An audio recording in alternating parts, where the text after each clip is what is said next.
Márcia Suede, que é a nossa diretora do Departamento de Comunicação, né? Responsável, inclusive, por essas palestras, né? Tá? E o Matheus, ele é um trabalhador, né, da SEC, da Casa Espírita Cristã. O companheiro hoje, ele tem como tema hoje a Leal e o Tredo. Trata-se, na verdade, né, o companheiro ele vai falar sobre a história de Judas e toda a sua história aí de redenção. Matheus, por favor, seja bem-vindo, fique à vontade, por favor. Né? Pede as pessoas para desligar o microfone. Perfeito. Então, eu peço, então, aí, né, quem agora, por favor, né, estiver com o microfone ligado, que fique, né, no modo desligado até o término da nossa reunião, para que a gente consiga realmente ter um áudio mais apropriado, tá bom? Muito obrigado a todos. Fique à vontade, Matheus. Obrigado a todos. É um prazer demais estar aqui, poder conversar, expor para vocês sobre a história desse apóstolo que é tão julgado, né? E na verdade, ele acaba sendo, entre os 12, aquele que mais representou o humano e a humanidade dentro dos 12, né? Porque a partir das atitudes e da forma com que ele pensava, e aí a gente vai ver mais para frente, a gente vai conseguir identificar que ele, de fato, era um representante de nós, humanos, lá dentro, né? O que maior representava nossas atitudes humanas, lá dentro dos 12, dentro dos apóstolos de Jesus. E isso é muito importante. Mas antes de iniciar, eu queria agradecer pelo convite, falar que eu estou muito honrado e lisonjeado de poder fazer essa palestra aqui, nessa casa. O Leon Denis, que, apesar de eu ser da SEC, eu também sou do Leon Denis. A Lúcia sabe bem, eu fui da juventude do Leon Denis, muitos anos. Mas continua jovem, Ficamos muitos anos lá, fizemos apresentações na casa do Leon Denis. Leon Denis, que é quase o patriarca da arte na doutrina espírita, com seus livros maravilhosos sobre arte, entre outros. E a gente conseguiu fazer lindas apresentações na casa do Leon Denis, justificando o nome da casa e desse, que inclusive vai ser uma das referências minhas. O Leon Denis tem um livro chamado Joana d'Arc, que conta, ele não fala diretamente que Joana era Judas, mas ele menciona, né, ele deixa no ar de que ele realmente pode ter sido Judas nas encarnações seguintes. Mas vamos lá. Então, nós vamos começar tentando entender como Judas pensava na época, né? Porque Judas, ele vinha de um lugar onde os pensamentos ainda eram os pensamentos do Velho Testamento, antigos, né? Onde ele via Jesus não como ser que ia com uma pessoa, né, que ia conquistar o reino da terra através das palavras dos céus. Ele achava que Jesus iria conquistar o reino da terra juntamente com o que a terra melhor tinha a oferecer. Melhor entre aspas, né? O que ele achava que a terra tinha melhor a oferecer. E aí a gente já inicia com uma conversa que a gente pode encontrar no livro Boa Nova, do Humberto de Campos, que é a conversa dele juntamente com Pedro, e ele fala que ele fala assim: mas podemos esperar renovações sem conseguirmos o interesse e a atenção dos mais poderosos? Ou seja, ele imaginava que para conseguir aquilo que Jesus buscava, eles teriam que ter a atenção, ter o apoio das pessoas poderosas na terra. E isso é importante, porque aí tudo se clareia mais, tudo faz mais sentido sobre o ato que ele cometeu, que acabou prendendo e crucificando Jesus, né?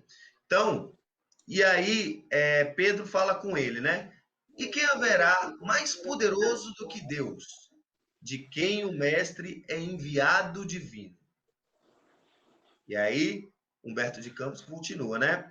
Em face dessa invocação, Judas mordeu os lábios, mas prosseguiu. Não concordo com os princípios de inovação e creio que o evangelho somente poderá vencer com o amparo dos prepostos de César ou das autoridades administrativas de Jerusalém que nos governam o destino. Olha só que interessante.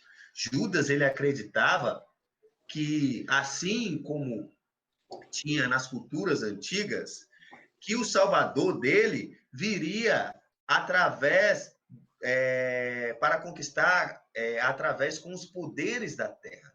E por isso ele achava que era importante ter o apoio e a bênção, entre aspas, né, das autoridades da época, de César, que estava ali como comandante-mor daquelas regiões. E aí, a gente então entende o porquê da atitude dele, né? Porque ele acharia que, como o prometido, como o profeta prometido, né? Jesus iria conquistar aquele povo, mesmo preso.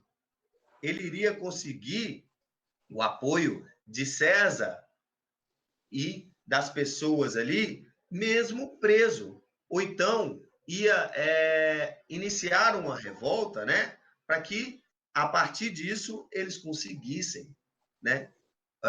Conquistar o reino aqui na Terra. Mas, na verdade, ele não entendeu que... E assim, por isso que eu falo que Judas entre todos os apóstolos, aquele que mais mais que a gente se assemelha, né? Mais humano, né? Com atitudes humanas, né? Porque ele imagina coisas, ele pensa na vida terrena. E o quanto a gente pensa nessa vida terrena? Quantas atitudes a gente toma pensando na vida terrena e não pensando na vida espiritual, na nossa vida que é eterna. Essa existência nossa é eterna. E nós pensamos em um instante que é essa encarnação nossa. Judas pensou naquele instante e não no reino que era o reino dos céus, o reino da eternidade. E por isso tomar aquela atitude, né? E é importante dizer que logo após, não foi depois, para a gente ver o quanto a atitude de Judas, né, ela foi tomada com ideias de que ele tinha construído a vida toda, mas que foram tolas, e que ele se arrependeu logo em seguida. Então, logo após Jesus ser crucificado, condenado, Judas cometera um ato contra a própria vida de tanto remorso. Então, inclusive, quando Jesus fora julgado, ele tentara ir lá devolver aquelas vãs moedas, que aí ele reparara que eram apenas coisas terrestres. Ele reparara que as moedas ali de ferro, de ouro, de prata, seja lá o que for, o metal, era apenas tesouros terrenos. E não, como Jesus falava, tesouros do céu. Mas aí já era tarde, a atitude já tinha sido tomada, Jesus já tinha sido condenado, estava indo para ali ser crucificado. E aí, após essa crucificação, Só um pouquinho, Matheus, por favor. Judas, então, Mateus, é isso, por favor, né? Tem um áudio ligado aí, né? Ah, sim, tranquilo. Então, após a crucificação, Judas, então, cometera um ato contra a própria vida. E o que ele não sabe é que, mesmo cometendo um ato, Jesus ficara ali com ele durante 3 dias, ali ao teu lado após desencarnar. E depois de 3 dias, ele então foi voltar para a Terra para poder protagonizar essa cena maravilhosa da ressurreição de Cristo e da Páscoa. Então, antes disso, os 3 dias, Jesus então ficar ali ao lado de Judas, o consolando. E aí Judas passar muito tempo ali naquela situação deprimente, para então ser resgatado por nada mais, nada menos que uma pessoa, alguém que talvez, se fosse, né, se tivesse o pensamento humano, se tivesse o pensamento aqui da terra e não os pensamentos dos céus, talvez não perdoaria Judas, porque fora a própria mãe de Jesus que o resgatara. Em um poema lindo que eu vou declamar agora, a gente pode ver como aconteceu esse resgate, né? Através dessa arte, através desse poema, dessa poesia, vocês vão ver como aconteceu esse resgate. Este poeminha, que se chama Retrato de Mãe, ele se encontra no livro Momentos d'Ouro, né? E ele é de Maria Dolores, tá bom? Quem quiser procurar, tá? E aí agora eu vou recitar o poema aqui para vocês. Só beber uma aguinha. Então, ela inicia assim. Depois de muito tempo, sobre os quadros sombrios do Calvário, Judas, cego no além, errava solitário. Era triste a paisagem, o céu era nevoento. Cansado de remorso e sofrimento, sentara-se a chorar. Nisso, nobre mulher de planos superiores, nimbada de celestes esplendores, que ele não conseguia divisar, chega e afaga a cabeça do infeliz. Em seguida, num tom de carinho profundo, quase que em oração, ela diz: Meu filho, por que choras? E aí, acaso não sabeis? Replica o interpelado. Claramente agressivo, sou morto e estou vivo. Matei-me e novamente estou de pé, sem consolo, sem lar, sem amor e sem fé. Não ouviste falar de Judas, o traidor? Sou eu que aniquilei a vida do Senhor. A princípio, julguei poder fazê-lo rei, mas apenas lhe impus sacrifício, martírio, sangue e cruz. E em flagelo e aflição, eis que minha vida agora se reduz. Afastai-vos de mim, deixai-me padecer neste inferno sem fim. Nada perguntei. Retirai-vos, Senhora. Nada sabeis da minha mágoa que agita-me. O assunto que lastimo é unicamente meu. No entanto, a dama calma respondeu: Meu filho, sei que choras, sei que lutas, sei a dor que causa, o remorso que escutas. Venho apenas falar-te que Deus é sempre amor em toda parte. E acrescentou, serena: A bondade de Deus jamais condena. Venho por mãe a ti, buscando um filho amado. Sofre com paciência a dor e a prova. Terás em breve uma nova existência. Não te sinta sozinho ou desprezado. Judas interrompeu-a e brandou, rude e pasmo. Mãe, não venhas aqui com mentiras e sarcasmo. Depois de me enforcar num galho de figueira, por acordar na dor, sem mais fugir à vida verdadeira, fui procurar consolo e força de viver aos pés da pobre mãe que me forjara o ser. Ela me viu chorando e escutou meus lamentos, mas teve medo dos meus sentimentos. Expulsou-me a esconjuros, chamou-me monstro, por sinal. Disse que eu era unicamente o espírito do mal. Intimou-me a terrível retrocesso, mandando que apressasse o meu regresso para a zona infernal de onde vinha.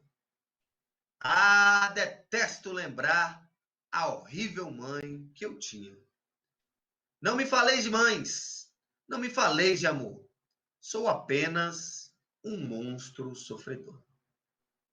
Ainda assim, disse a dama docemente, por mais que recuse, não me altero. Amo-te, filho meu.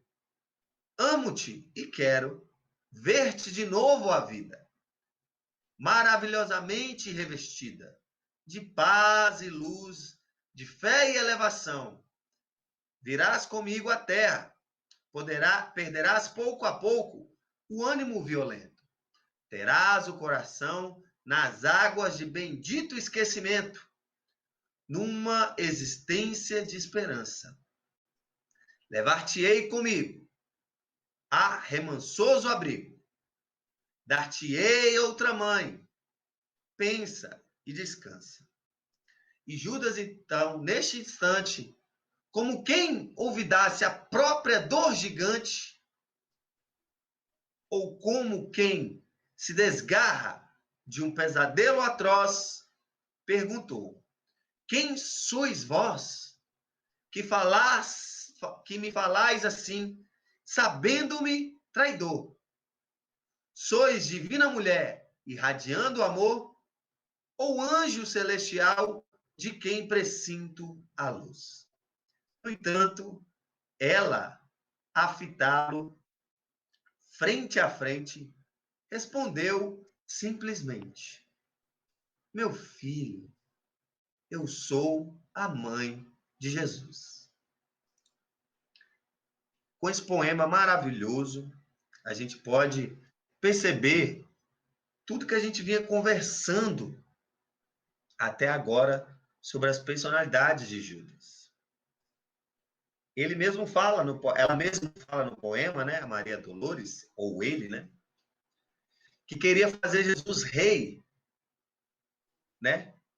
Julgou querer fazer Jesus rei, mas ele queria fazê-lo através da terra, ser rei aqui na terra. E, na verdade, esse não era o real pensamento de Jesus. Ao contrário. E assim, resgatado por simplesmente a mãe das mães, resgatado por Maria, a mãe de Jesus, a quem ele supostamente traíra, né?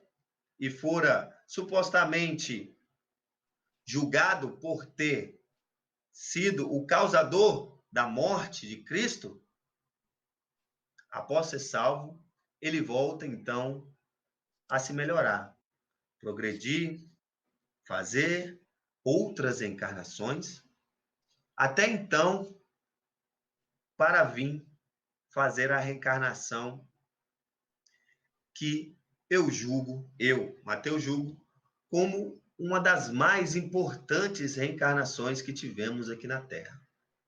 Isso tudo eu vou explicar o porquê eu acredito nisso, porque Judas, então, reencarna na França, em tempos muito sombrios, a Guerra dos 100 Anos. Ele reencarna no meio de uma guerra vivida entre França e Inglaterra, estendida por tanto tempo que já se virara rotina entre os dois países. E Judas reencarna como uma simples camponesa no interior da França. Mas, desde muito cedo, né, Judas, ali agora, como uma pequena menina, já sabia um pouco o seu destino, porque desde cedo ouvia vozes que ela chamava de anjos, que a guiava por um caminho de redenção, que não seria fácil, mas no fundo ele ou ela sabia que era preciso fazer. Judas então reencarna como Joana d'Arc. E a partir disso, em sua adolescência, né, em sua juventude, ela começara a ouvir vozes do que ela precisava fazer e como fazer. E a partir disso, convicta de que as vozes tinham razão, que as vozes a guiavam para um caminho, ela então, em um ápice, resolveu escrever para o rei da França uma carta explicando o que ela precisava fazer, que era guiar a França para a vitória contra os ingleses. E aí, então, uma pequena e simples camponesa escrevera uma carta e dirigir a ela até o rei, sem nenhuma pretensão, sem acreditar que o rei leria aquelas suas palavras e que daria ouvido a elas. Mas, ao contrário do que ela pensava, o rei não somente leu as cartas, leu a carta dela, e não somente a deu ouvidos, como a chamou até o seu castelo para conversar com essa pequena camponesa que falava sobre esse destino que ela tinha. E então, chegando até lá, o rei da França perguntara: que história é essa, menina? Que palavras são essas? E aí ela explicara tudo o que tinha que fazer. Que tinha que comandar a França contra os ingleses para poder derrotá-los e livrar a França do domínio inglês. E aí, ela falando que isso eram palavras ditas pelos seus anjos, pelos seus amigos, que ela escutava, pelas vozes que ela escutava, o rei, então, não acreditara nela, apesar da curiosidade. Então, Joana d'Arc, para provar a sua pureza e inocência, primeira prova de tantas outras que ela ia fazer, falar coisas íntimas acerca do rei, a qual, através da sua mediunidade, ouvia de seus amigos e protetores espirituais que o guiavam nessa missão, que a guiavam nessa missão. E ouvindo aquilo, o rei então entendeu que realmente Joana d'Arc era uma enviada. Chegar ali não à toa. E logo após, o rei já proclamou ela comandante. Lhe deram uma espada, um estandarte, uma armadura e um cavalo. E ela então, logo após, seguira esse caminho. Fora comandar os seus na guerra. E assim, em batalha, de grão em grão, ela conseguira expulsar os ingleses do território francês, vencendo assim uma guerra de um século. E o mais importante, não sei se todos sabem, mas Joana d'Arc era uma comandante extraordinária, que conseguia fazer os seus vencerem,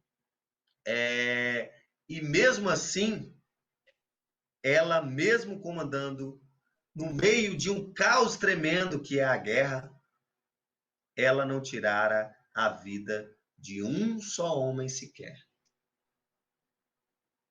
E da mesma forma, fora complacente aos seus derrotados, poupando suas vidas e ajudando eles a retornar ao seu país, curando aqueles que tinha que curar, inclusive a si mesma. Dizia que ela era uma pessoa de extraordinária saúde, que todos não sabiam como ela aguentava tantas batalhas e como ela se curava tão rapidamente dessas batalhas. Era o propósito, a força, era os amigos espirituais que lhe ajudavam ali. E assim, ela conseguira vencer a batalha. Essa batalha que temos que pensar além. O que for a libertação da França do domínio da Inglaterra? Senão a libertação da pátria, do que seria a pátria da terceira revelação. For a libertação da pátria do Evangelho. Na verdade, eles chamam de Brasil, mas onde ele foi criado, o Evangelho, o Evangelho não, né? A terceira revelação fora na França. Então, Joana d'Arc, nada mais, nada menos, libertou a França e acalmou os ânimos para, anos depois, ela poder ser o local, a pátria, ser o local específico onde a terceira revelação viria a se formar e nascer. Ou seja, quão importante fora Joana d'Arc. Quão importante fora essa libertação. E quanto significativa ela nos mostra. Porque até hoje na França, Joana d'Arc é considerado uma lenda por tudo que fizera. Por libertar a França de uma guerra que ela não vencia, que era uma guerra que se estendia há 100 anos. E ela, em poucos tempos, conseguira libertar, sem tirar a vida de ninguém, sempre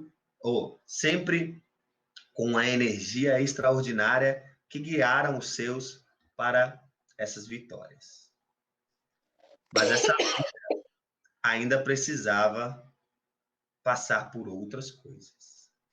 Então, assim como seu mestre, e provavelmente escolhido antes de reencarnar, Joana d'Arc, ou Judas antes, fora traído pelos seus e entregado por 10.000 libras, a moeda da época. Olha a semelhança. Então, ele fora traído pelos seus por moedas e, ao chegar em seu cárcere, fora torturada e julgada à morte, assim como o Rabi, assim como seu mestre. E além disso, ela tivera que provar tantas outras coisas. Provara que não era, que era ainda virgem, que naquela época era importante para saber a procedência daquilo que falava, de quem você era, aquilo identificava você. Épocas sombrias, né? Mesmo assim, injustamente, fora ainda torturada e julgada. E aquela saúde de antes que a curava agora também. Porque ela precisava passar por aquilo.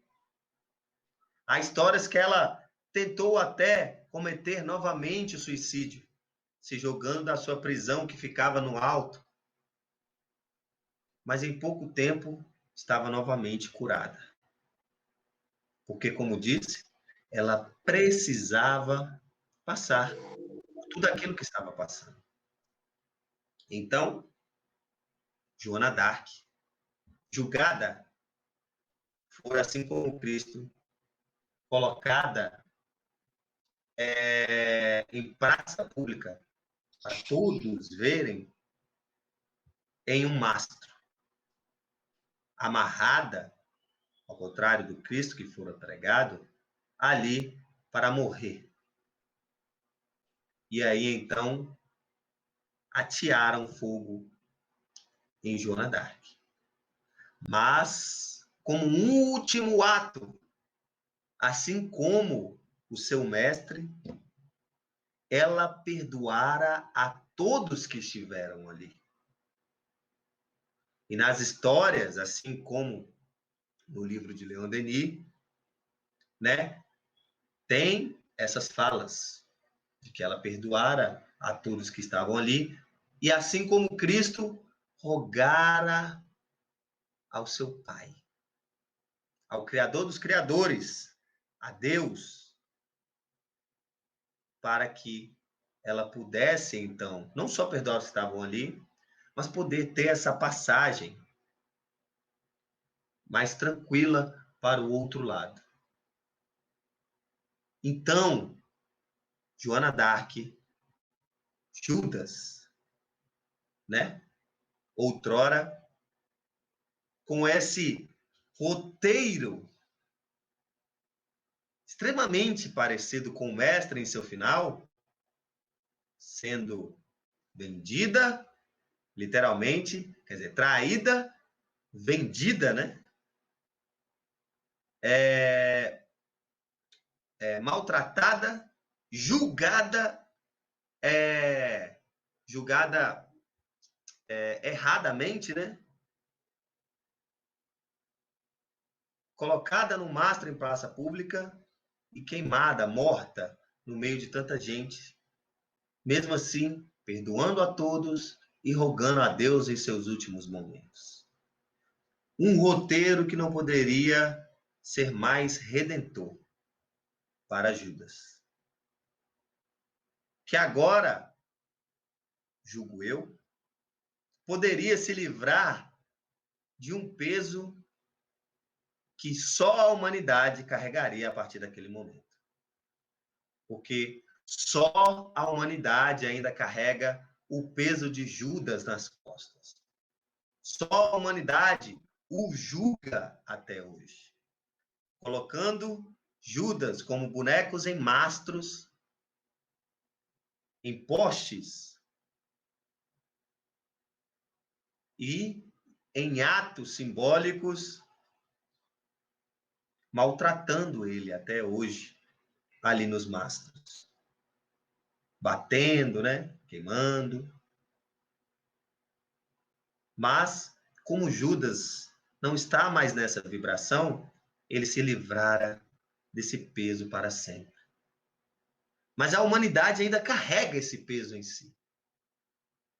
E aí, no fundo, eu acho que talvez a humanidade carregue esse peso porque vê em Judas si mesma. Vê em Judas aquilo que é. Porque se fôssemos nós que estivéssemos ali, muitos outros, muitas pessoas da humanidade, será que não tomariam a mesma atitude? Ou pior, talvez nem se arrependendo? mas achando certo aquilo que fizeram?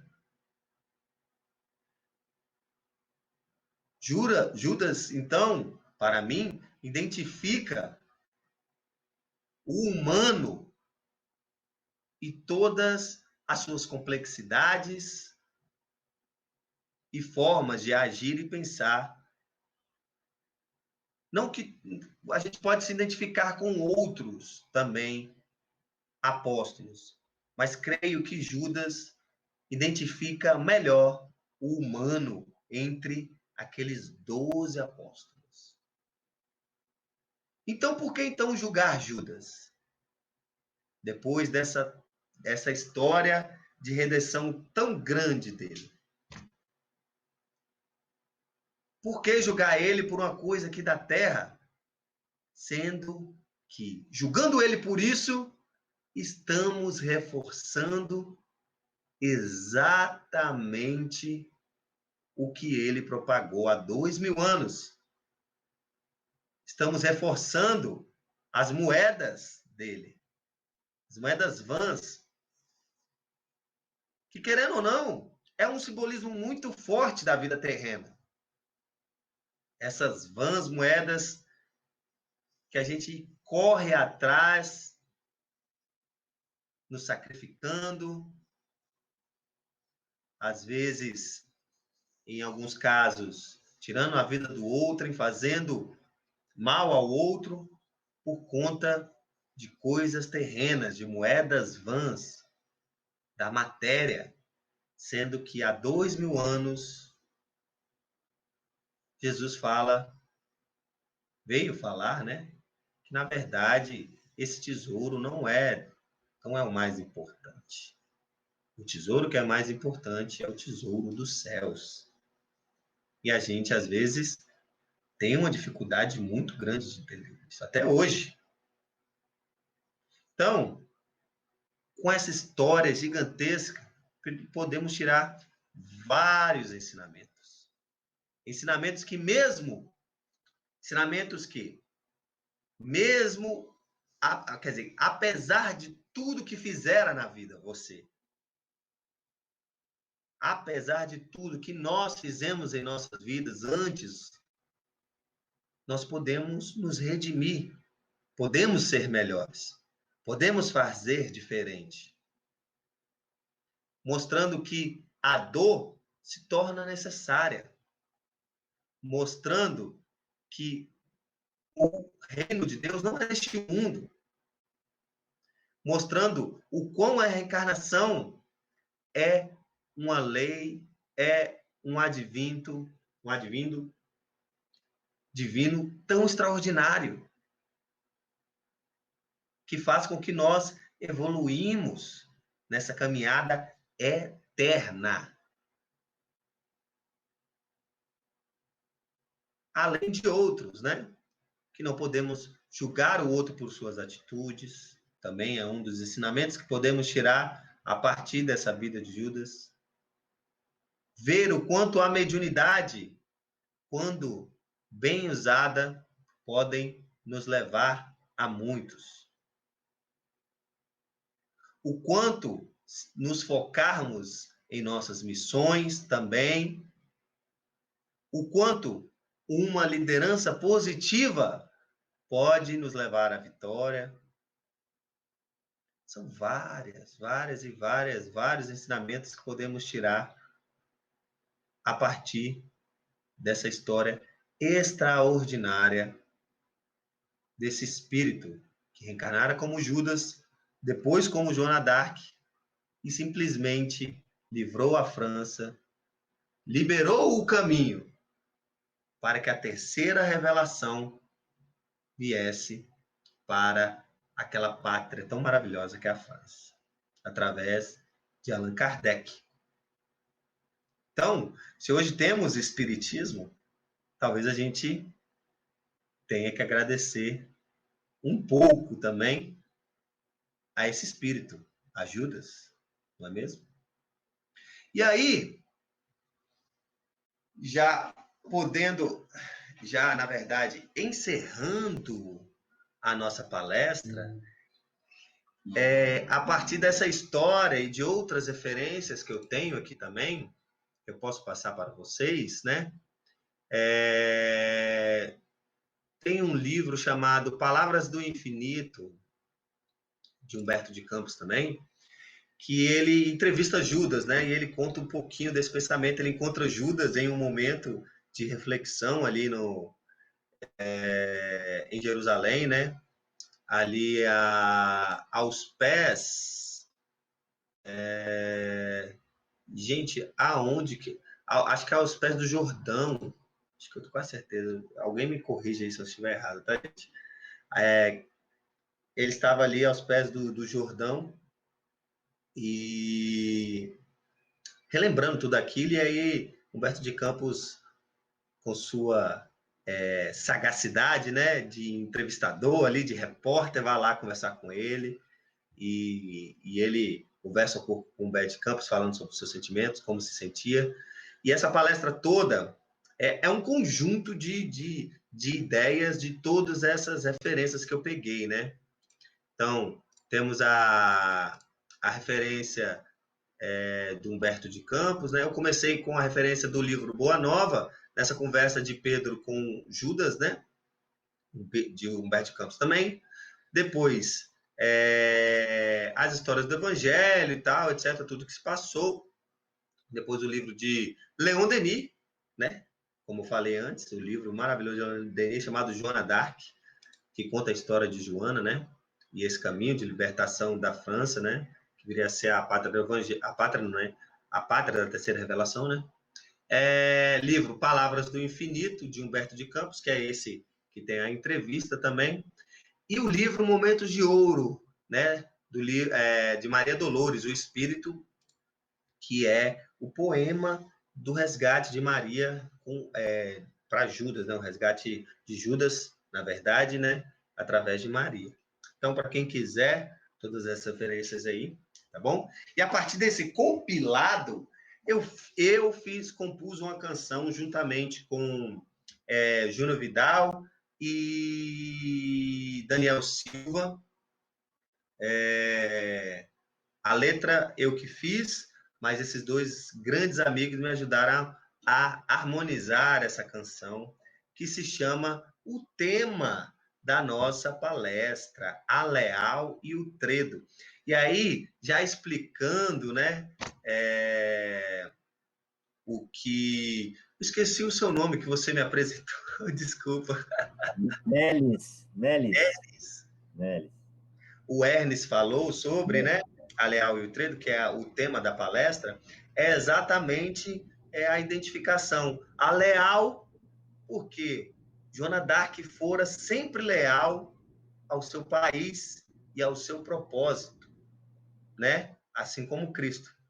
E o tredo seria uma modificação da palavra traidor, né? Que você pode falar sobre você pode falar que tredo é um traidor, né? E aí eu não queria colocar traidor, eu queria colocar tredo, que é uma palavra mais suave, que é a identificação da reencarnação de Judas. Então, a leal e o tredo, né? Joana d'Arc e Judas. Tá bom? E é o nome também, como falei, dessa canção que eu vou tocar agora para vocês. Espero que gostem. Matheus. Oi. Fique mais próximo do microfone aí, viu? Porque senão a gente não consegue ouvir. Vamos ver. Consegue ouvir? Sim.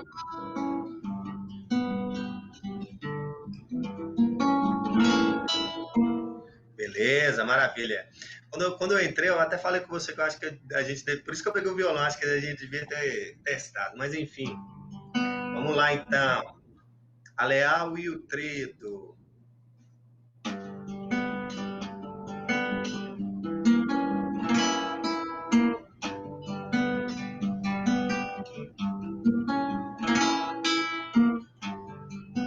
Eis-me aqui, sentada ao horizonte, em pensamento sobre mim,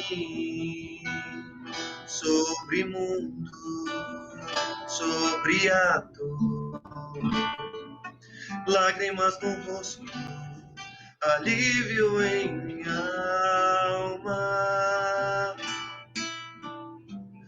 Em tempos vivi junto a ele entre 12 aprendizes. Fui o último a seguir seus passos. O amei, admirei, beijei.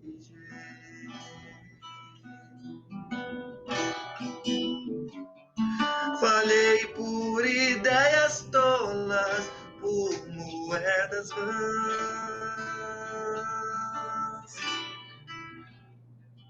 Errei como muitos, fui julgado como poucos.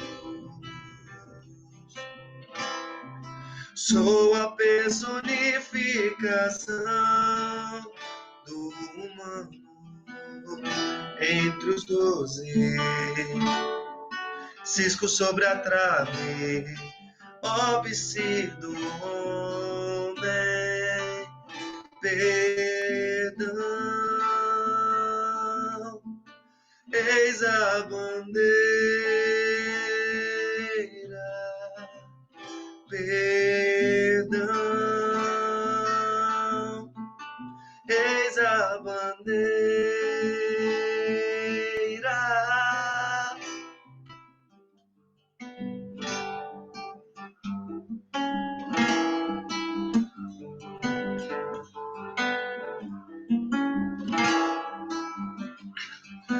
E eis que tentei então fazer justiça com cordas em cavalho.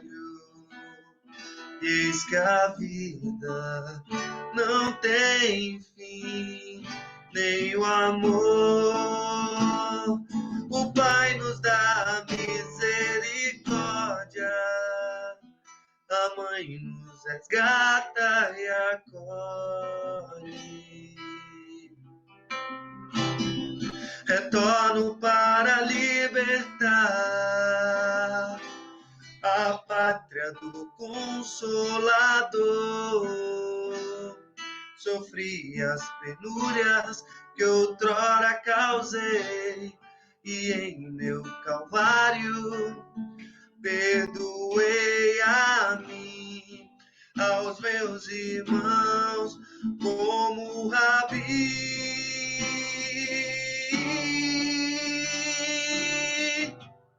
Errei como muitos, fui julgado como poucos. Sou a personificação do humano entre os 12. Cisco sobre a trave, óbice do homem, perdão,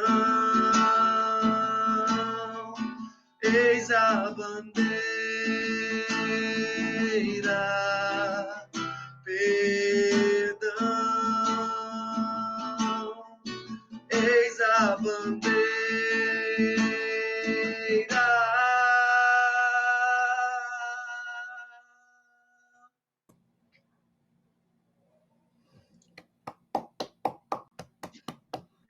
Tô meio Parabéns, Matheus. Linda letra. Ouvimos